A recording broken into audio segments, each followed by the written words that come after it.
Bonjour, bonsoir et bienvenue sur Cinéden Sublime, le podcast qui aborde les thèmes de la sensualité et des sexualités de tous les êtres humains. Peu importe le genre, l'orientation, les pratiques sexuelles de celui qui écoute, cet espace est destiné à toutes les personnes avisées, curieuses, confirmées ou non, qui prônent l'ouverture d'esprit, le respect et la bienveillance. Cet espace est chaleureux, intime, sans gêne et sans tabou. Je vous invite à me suivre, nous partons ensemble en s'exploration. C'est le dernier podcast de cette saison, enfin je crois, ou pas. La semaine prochaine, je vous présente mon tout nouveau projet vidéo qui met en avant des modes de vie, des sexualités différentes. Format court de 5 minutes sur YouTube ou Instagram en IGTV, je vous propose des images qui bousculent, qui parlent et qui questionnent. Rendez-vous la semaine prochaine sur Cinéden Sublime pour la première vidéo. En attendant, aujourd'hui nous allons parler du mouvement Club Kid. Ce terme vous parle peut-être déjà. Si on se base de manière très factuelle sur la définition de l'encyclopédie.fr, le Club Kid était un mouvement de jeunes à la fin des années 80-90 et Michael Aliyah et James St. James étaient à la base de ce mouvement qui se concentrait essentiellement à New York. Ils se démarquaient par des déguisements extravagants, mais aussi par une forte consommation de drogues comme l'ecstasy, la kétamine ou encore l'héroïne. Ils organisaient de nombreuses soirées au sein du métro de New York, mais aussi dans des discothèques ou encore dans des lieux totalement aléatoires. Le film Party Monster, avec Macaulay Culkin, sorti en 2003, se base sur l'histoire du mouvement qui lui-même s'inspire du livre autobiographique Disco Bloodbath, écrit par James St. James, racontant leur expérience sur cette période. Sa définition a bien évidemment évolué au fil des années, et c'est avec le témoignage de Le Châtelain et Diamond Shield que nous allons en découvrir un peu plus sur cet univers. Je vous souhaite une bonne écoute. Peux-tu te présenter rapidement ? Alors, je suis Châtelain, ou Le Châtelain, Club Kid de la scène lyonnaise, et en quelques mots, je suis un peu le fruit d'un accouplement entre une baudroie abyssale et une plateforme pétrolière. Je suis Sébastien, aussi appelé Diamond Shield. Donc je suis de Toulouse, je suis étudiant en histoire de l'art, et je fais du drag depuis à peu près 3 ans. Est-ce que tu peux m'expliquer un peu en quoi consiste le mouvement Club Kid ? Alors, le mouvement Club Kid, historiquement et de manière très rapide, de ce que je sais, parce que je suis pas non plus un collab là-dessus, c'est un mouvement du coup qui est né aux États-Unis entre 90 et 97, ça a été très succinct, qui du coup prônait la fête sous tous ses angles et une redéfinition en fait de ce que c'était la fête en contre-pied du schéma métro boulot dodo qui était de vigueur à l'époque, qu'il est toujours aujourd'hui, mais donc c'était des personnes qui décentraient la fête, qui se posaient des questions de qu'est-ce que ça pouvait être, où est-ce qu'on pouvait le faire, donc c'était dans les lieux atypiques type des bouches de métro ou des fast-food par exemple, ou même des camions. Et il y avait ce sens de chacun vient comme il ou elle veut et exprime son soi-même de manière esthétique la plus mirobolante entre guillemets qui soit, avec des costumes, des maquillages, et il y a eu des drag queens aussi qui y participaient. Enfin bref, donc ça c'était pour la petite partie historique états-unienne. Et aujourd'hui, moi j'estime que les Club Kids, donc ce qu'on a hérité historiquement de ce mouvement-là, c'est notre rapport à la fête, donc la dynamique qu'on pose par rapport à ces espaces-là, de comment on les approche, comment on les exploite, qu'est-ce que c'est être en contact avec le public, qu'est-ce que c'est être sur scène, quels nouveaux rapports sociaux on peut avoir. Et bien évidemment, de manière esthétique et artistique, tout l'héritage du maquillage, des costumes, même visuellement ce qui se passe sur scène. Donc voilà, c'est une recherche artistique qui se développe au sein de la fête. On a un peu discuté tout à l'heure, et pour parler du Club Kid, tu parles du drag. Quel lien tu fais entre les deux ? Alors le drag pour moi c'est tout simplement se déguiser, c'est l'origine de base, enfin c'est le mot. Et pour moi le Club Kid donc c'est tout comme quoi enfin. Donc quand je me maquille, quand je me quand je vais me coller des mégots que j'ai trouvés dans la rue, quand je vais me coller des boutons, quand je vais me mettre en string, quand je vais même dans le déshabillement, pour moi c'est de l'habillement aussi. Du coup, je retrouve enfin, pour moi, c'est vraiment se déguiser. C'est comme quand j'étais petit, que j'allais piquer les robes de ma mère ou ses talons et que je me baladais comme ça quand elle était au travail. Et du coup, je retrouve un peu ce côté déguisement qui fait que on peut s'amuser. Est-ce qu'on peut faire un lien avec le mouvement queer?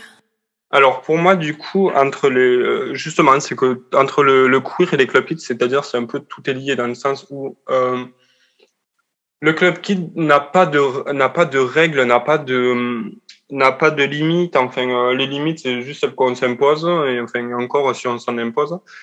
Et pour moi, le queer c'est à peu près pareil. C'est vraiment c'est quelque chose pareil qui est propre à chacun et c'est nos limites et c'est nos trucs. Enfin, c'est vraiment ça. Puis puis c'est aussi quand même tout un truc politique et tout, donc dans tout ce qui est la déconstruction du genre et la construction de son propre genre, etc. Donc pour moi c'est absolument tout est lié parce que le club kid c'est vraiment, c'est quelque chose qui reste du coup, ben, comme on dit, très déconstruit quoi. Le club kid on n'a pas, enfin après évidemment ça dépend de comment on l'interprète et tout, mais moi par exemple je sais que personnellement mon club kid vraiment c'est enfin, le genre, j'en ai rien à foutre, quoi. Enfin, c'est juste, pour moi, le genre, c'est le problème des autres. Enfin, mon genre est le problème des autres, quoi. Alors qu'en revanche, enfin, alors que l'univers queer, ben, pour moi, c'est pareil, quoi. Enfin, je me considère comme personne queer et tout, dans le sens où, voilà, c'est pareil, c'est mon genre, c'est le problème des autres. Moi, je vis ma vie, je fais mon truc, et basta. Alors complètement, parce que du coup, c'est vrai que oui, j'en ai pas parlé, mais donc c'est issu des communautés queer, donc c'est se réapproprier en fait pour la plupart tout ce qu'on peut subir dans la société au jour le jour de par notre condition sociale. Et du coup faire un contre-pied en fait à ça, se dire qu'il y a un espace où on peut être qui on veut et on peut être qui on sent être au fond quoi. Et donc oui complètement du coup c'est les espaces queer c'est là où on évolue, c'est là où on se développe et on s'enrichit. Et c'est surtout ces espaces-là qui nous permettent justement de pousser nos limites et d'expérimenter des choses qu'on n'a pas l'occasion d'expérimenter au quotidien dans la vie de tous les jours quoi. Comment s'exprime ce mouvement? Est-ce que tu peux me donner un peu des détails? Est-ce qu'il y a des tenues particulières, des make-up particuliers, une manière d'être particulière? Alors justement, ce qui est particulier avec le Club Kid, c'est que c'est une forme de... Disons que le terme Club Kid, on l'utilise pour référencer, entre guillemets, en fait, les gens qui s'approchent de cette pratique. Mais moi, je dirais du coup que on a tous une approche et une entrée très particulière à ce mouvement-là. Donc il y a vraiment une manière de s'approprier propre à chacun le mouvement Club Kid où on va avoir, bon déjà de manière plutôt commune on sera tous maquillés parce que l'idée c'est de altérer notre enveloppe physique. Je pense que ça c'est une idée qui est partagée par tous les Club Kids, sinon on suffirait à celle qu'on a de base. Mais du coup l'idée c'est de sortir de cette enveloppe qu'on a initialement et de pouvoir proposer via par exemple le maquillage une image plus peut-être plus proche de ce qu'on est ou alors de ce qu'on veut dire parce que ça peut être deux choses distinctes. Ça passe aussi par donc une façon de s'habiller, donc ça peut être du costume, mais ça peut aussi être un rapport avec le vêtement en tant que tel. Hein. C'est pas forcément des choses qui sont des costumes très déstructurés, très travaillés entre guillemets, mais ça peut être vraiment aussi une question de stylisme en fait de vêtements. Et enfin pour moi, ce qui est vraiment primordial, c'est le rapport social en fait aux autres qui passe aussi par la scène.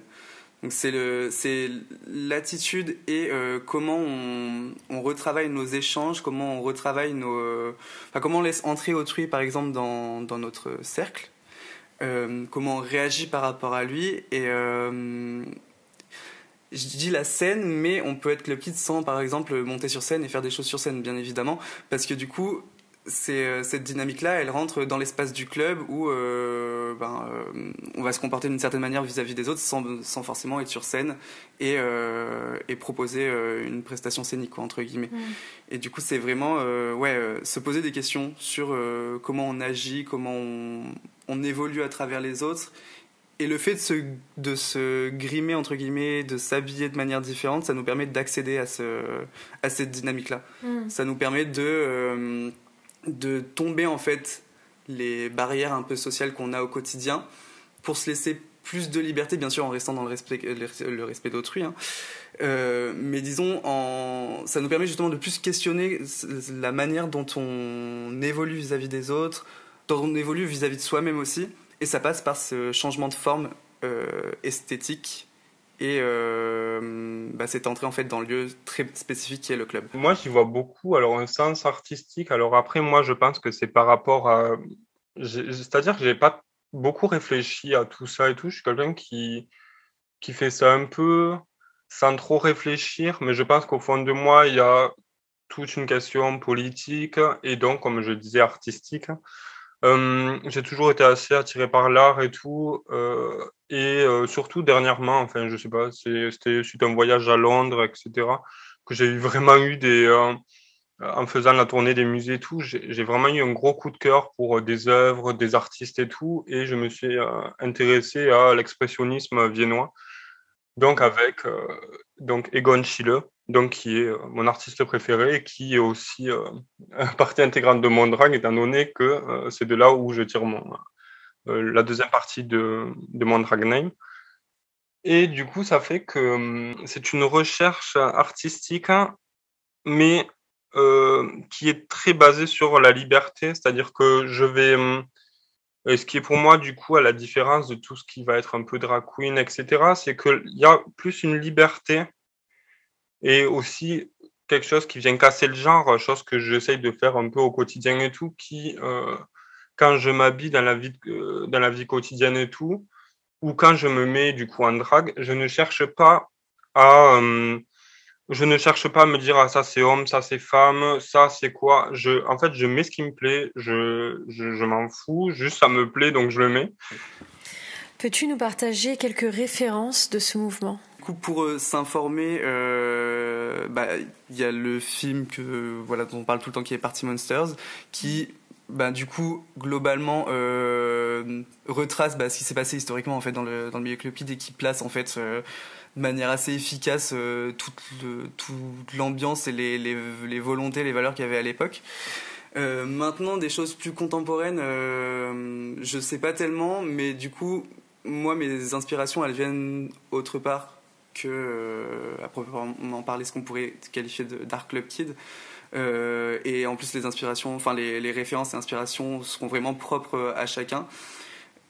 Mais moi, du coup, je vais plus piocher esthétiquement tout ce qui est dans le vocabulaire de la mer en fait, genre globalement de la mer et des profondeurs abyssales, et aussi de tout ce qui est question de pollution environnementale, tout ça. Donc je vais aller chercher plus des artistes plastiques ou graphiques qui ont rapport à ça pour après moi me construire mon esthétique et ma dynamique quoi. Et voilà, après, j'en ai pas de tête précisément. Enfin, disons que c'est des références que j'ai déjà de base en tant que graphiste, parce que du coup, à côté, je suis graphiste.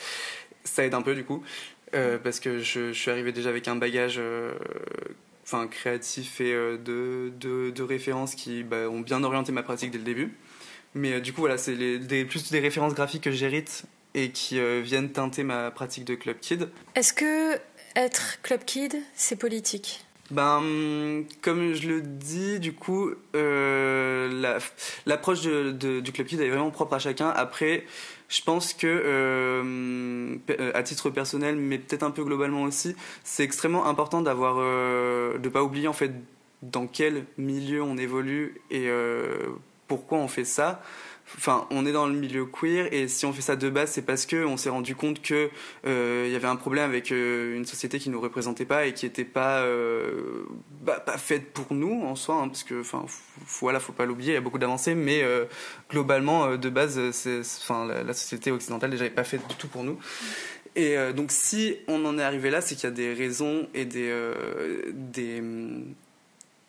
volontés politiques de base, et je trouve ça dommage du coup de pas s'en imprégner, de pas en prendre possession, parce qu'en fait c'est ce qui donne de la force à notre communauté. Ce qui est bien avec les club kids et la communauté queer, c'est qu'il y a cet aspect artistique où on expérimente beaucoup de choses là-dedans, mais en fait elle gagne en puissance parce qu'il y a un message politique derrière, un message militant qui touche via la forme artistique qu'on va lui donner et qui prend d'autres formes, qui nous permet de dire plein de choses et de se poser beaucoup de questions. Donc je trouve ça dommage en fait de nier, pas forcément de nier, mais disons de mettre de côté ou d'amoindrir la partie politique et militante de ce qu'on fait, parce que du coup ça perd en puissance et en fait on se demande finalement pourquoi en fait ça revient à quoi de monter sur scène ou de faire ça s'il n'y a pas de message et si on ne prend pas en compte le milieu dans lequel on est et si on réagit pas en fonction de ça, quoi.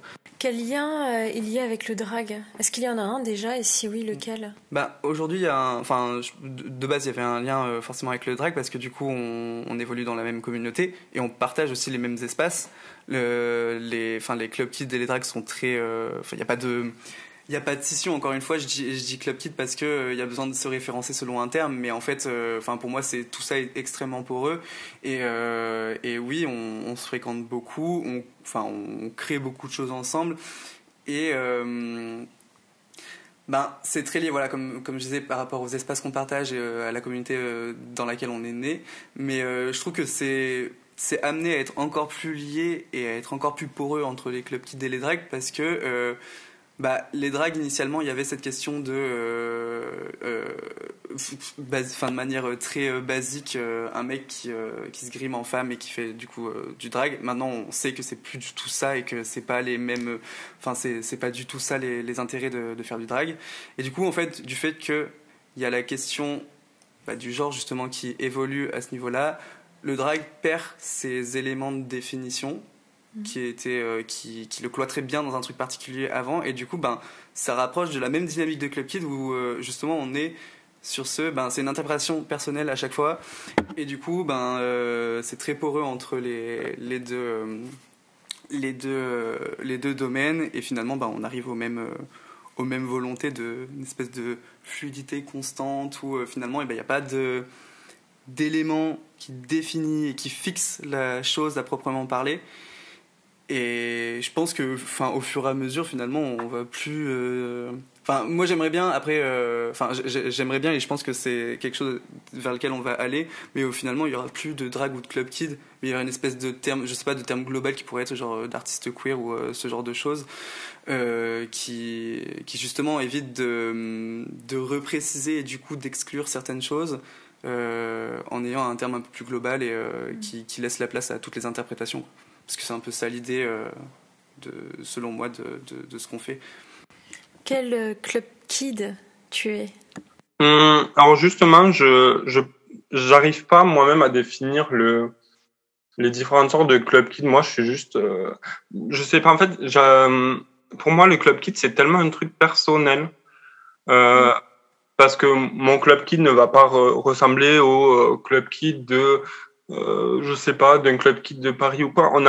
On s'inspire un peu de tout, de partout et tout, mais pour moi, le club kid est quelque chose de tellement personnel on a un spectre immense. Enfin, c'est vraiment très, pour moi, il va pas y avoir autant de catégories, etc., que dans le drag queen, par exemple. Alors, je prends l'exemple tout ce qui est de l'univers du drag queen parce que le drag, c'est fait, c'est généralement, via les drag queens qu'on connaît tout ça, quoi. Et pour moi, je sais pas, pour moi, il n'y a pas forcément mon club kid est un peu, je sais pas, ce que moi j'en fais et ce qui me plaît, et voilà, quoi. Alors, moi je suis typiquement un club kid qui cherche à se délester de son humanité, du coup, Comme je disais au tout début, je me vois un peu comme une espèce de chimère, tout sauf humaine.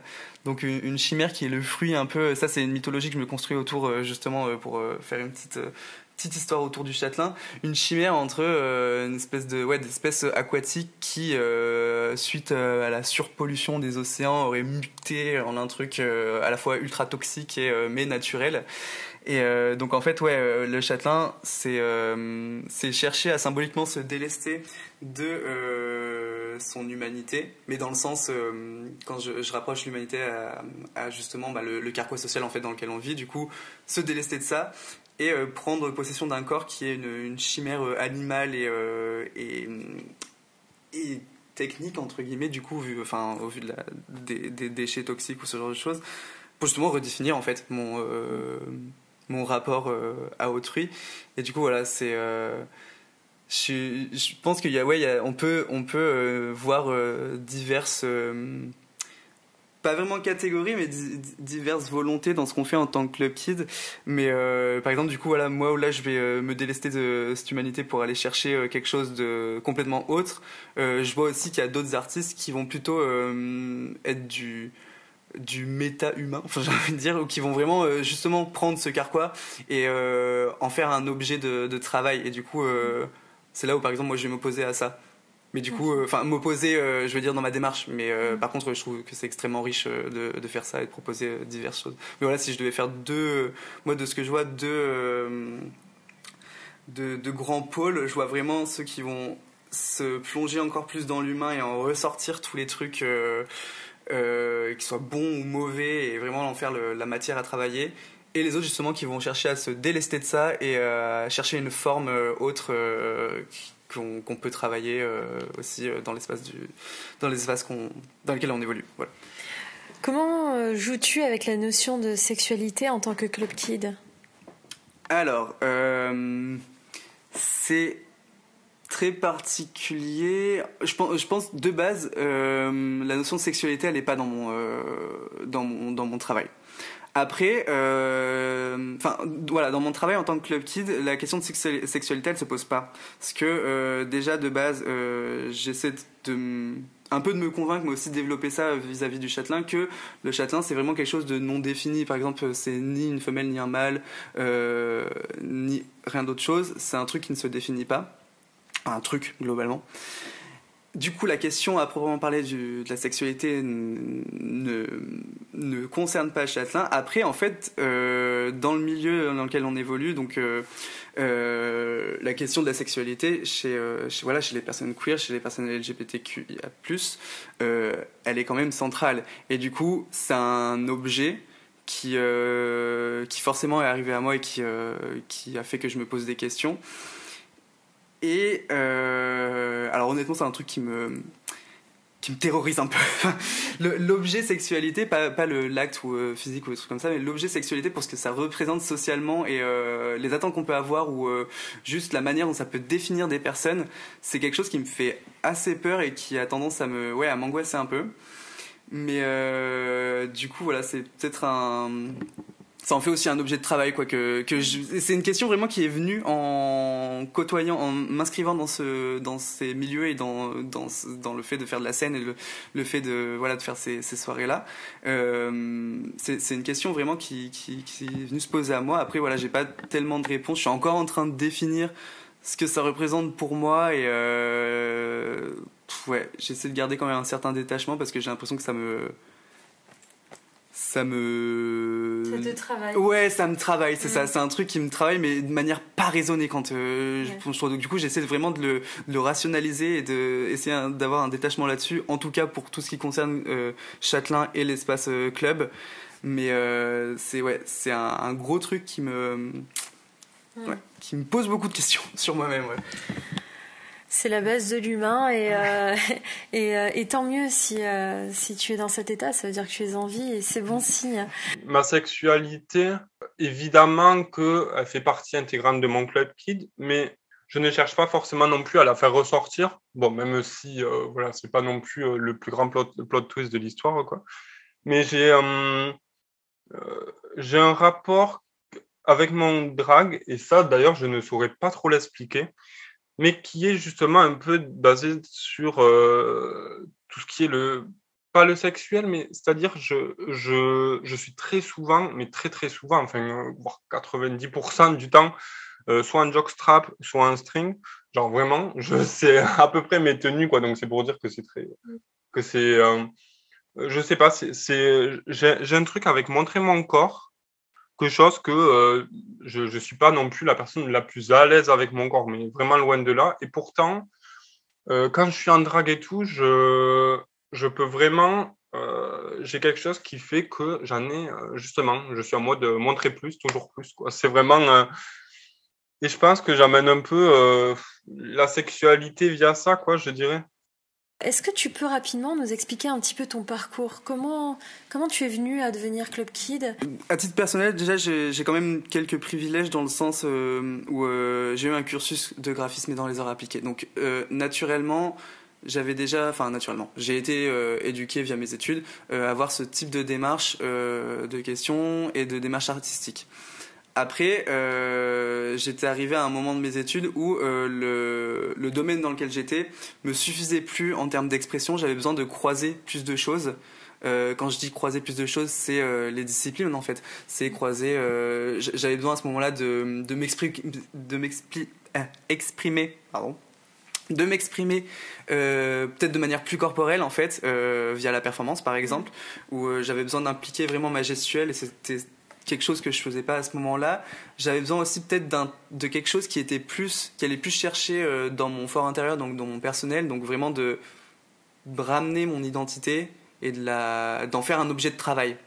Parce que avant ça, les sujets que je travaillais, tout ça, c'était des choses où mine de rien mon identité n'était pas impliquée dedans. Et en fait, à partir du moment où j'ai compris que mon identité était un objet que je pouvais travailler, et que du coup en la travaillant ça allait m'enrichir et me développer comme pas possible, ça je m'en suis rendu compte au fil des années. Ça m'a vraiment propulsé sur cette pratique justement du Club Kid où on a une liberté totale en fait de ce qu'on veut approcher. Et voilà, donc j'ai démarré via cette entrée là. Et globalement, je pense qu'il faut pas avoir peur de se casser la gueule. Pas avoir peur de se casser la gueule en termes de recherche artistique, esthétique, performative, dans le sens où, clairement, ceux qui démarrent parfaitement, ils vous ont pas montré les vrais débuts. Enfin, genre, on démarre tous en bas de l'échelle. Enfin, en bas de l'échelle. Comme je dis, genre, on a chacun notre parcours. Mais disons que moi, mes maquillages au début c'était dégueulasse. Je savais pas spécialement où coudre ou alors je sais toujours pas coudre, hein, mais je sais bricoler pour avoir des trucs portables. Mais disons qu'il faut se laisser le droit de faire des erreurs parce que malgré les injonctions qu'on peut avoir sur les réseaux sociaux, à tout cet esthétisme oppressant au possible, et généralisant, faut vraiment se dire que on peut tester plein de trucs. Se foirer, aller dans les recoins et revenir parce que en fait c'est comme ça que on va, à mon avis c'est comme ça qu'on détermine sa pratique propre, son expérience propre et qu'on peut proposer quelque chose de plus fort en fait et de plus parlant finalement et de plus juste vis-à-vis de soi aussi. Et du coup voilà, vraiment se laisser le droit de faire n'importe quoi, se laisser le droit d'être moche par exemple, se laisser le droit de faire un truc qui tombe un peu à plat sur scène, parce que c'est important pour s'en rendre compte en fait de ce qui marche, de ce qui marche pas, de ce qui marche pour nous et de ce qui marche pas pour nous mais qui peut marcher pour les autres. Donc voilà, ouais, faut être indulgent avec soi-même. C'est important aussi de s'entourer des bonnes personnes et de trouver des gens qui nous galvanisent et qui nous donnent une bonne énergie, qui nous propulsent dans ce qu'on veut faire, parce que ça peut être du coup un domaine qui peut être très intransigeant si on choisit le mauvais entourage et pas qu'on écoute les mauvaises personnes, mais qu'on les écoute au mauvais moment, quoi, plutôt. Et voilà. Donc expérimenter pour s'exprimer. Ouais. Quel conseil peux-tu donner à quelqu'un qui a envie de se lancer en tant que Club Kid, mais qui n'ose pas trop? Justement, de foncer, mais vraiment d'y aller mais tête baissée parce qu'en fait, tu peux faire ce que tu veux. T'en as rien à foutre, t'as aucune règle, tu fais ce que tu veux, tu peux faire comme moi, tu te colles des mégots sur la gueule que t'as trouvé dans la rue, même en plein Covid. Alors c'est pas du tout, c'est pas du tout génial niveau hygiène, mais bon, voilà, c'est marrant à faire. T'as pas de règles, tu fais ce que tu veux, ce qui te plaît, tu t'inspires de qui tu veux, de ce que t'aimes et tout, enfin, et que ce soit des personnes, que ce soit de la nature, des animaux, de l'art. Parce que c'est avant tout de l'art et c'est ton art et fonce quoi. Est-ce que tu as autre chose à rajouter ? Peut-être quelque chose vis-à-vis de la scène et du fait de performer sur scène vis-à-vis des autres. Je pense que c'est un truc. Bon, clairement, c'est pas fait pour tout le monde et c'est pas obligatoire. Moi, c'est quelque chose qui m'a beaucoup libéré sur pas mal de choses et surtout en fait qui m'a ouvert à l'autre, enfin à autrui. Parce que quand on va sur scène et qu'on s'autorise justement à se livrer et à expérimenter, comme on disait, beaucoup de choses, finalement on se rend compte qu'il y a un espèce d'échange qui se fait avec les personnes en face et qui nous enrichit mutuellement. On va partager beaucoup plus de choses qu'on ne le pense en passant sur scène comme ça, en s'exposant entre guillemets. Mais dans cette exposition, justement, il y a voilà, il y a une espèce de fragilité qu'on va laisser voir, mais en fait cette fragilité justement elle va nous faire du bien entre guillemets. Enfin moi c'est ce qui m'est arrivé, c'est que finalement se livrer à autrui de cette manière via la scène, ça fait de notre fragilité en tant qu'être humain, en tant qu'être social, une putain de force qui nous fait avancer et qui fait un bien fou à l'esprit quoi. Donc voilà, si jamais vous vous sentez, si vous hésitez, sautez le pas et soyez indulgent avec vous-même. Enfin voilà. Donc j'espère que le drag sera, enfin le drag, que ce soit Club Kid ou toute autre forme de drag, continuera d'évoluer. Qu'on mettra plus en lumière aussi justement les formes les autres formes de drag autres que drag queen parce que donc le drag queen c'est très bien et tout, mais pour moi ça serait bien de montrer autre chose, de montrer qu'il y a des drag kings qui pour moi c'est quelque chose qui est beaucoup sous-coté, qu'on montre pas assez. Les clubs kids commencent à émerger, mais c'est pareil, c'est encore très compliqué. L'univers, pour moi, pour moi, par exemple, les RuPaul Drag Race a beaucoup aidé, mais même moi, le premier, en fait, mais comme 90%, je pense, des drag queens en France, à nous faire sortir un peu de nos placards. Mais à côté de ça, ça pose des règles, on n'a pas, pour moi, il y a un manque de diversité qui est quand même flagrant et que je pense qu'on aurait vraiment besoin. Mais pour moi, c'est voilà, le drag est politique, hein, mais il faut quand même penser aussi à s'éclater, à faire sa vie et vivre le Club Kid. Où est-ce qu'on peut te suivre sur les réseaux ? Alors, bon, on peut me suivre sur Instagram, à @lechâtelain. Il y a un petit tiré du bas entre le et Châtelain. Ensuite, j'ai une page Facebook, mais je suis vraiment plus actif. C'était plus pour ma mamie et ma tante qui n'avaient pas Instagram à l'époque. Je fais partie d'un collectif qui s'appelle le Consortium, donc qui est un collectif d'artistes queer du coup, qui comprend donc des drag queens, club kids et drag king à ce jour. Et donc là, on est en attente un petit peu des réouvertures pour voir ce qui va se passer, mais avant tout ce bazar, on se produisait surtout au Super 5 ou au Lupica, à la péniche Lupica. Donc j'espère qu'on va bientôt organiser notre retour à ces deux lieux qui sont devenus un peu comme des maisons pour nous et qu'on va pouvoir vous proposer de nouveau de quoi vous faire du bien en fait à l'esprit et au corps. Voilà. On peut me retrouver sur Insta avec Daimon Chileux donc. Merci pour votre écoute. Je vous invite à me retrouver sur www.cinedensublime.com et pour suivre toute mon actualité sur les réseaux sociaux, c'est-à-dire Instagram et Facebook, rendez-vous à Cineden Sublime Podcast où je suis très active. N'hésitez pas à liker, commenter et repartager mes podcasts pour faire grandir et évoluer le projet de la chaîne. À très bientôt.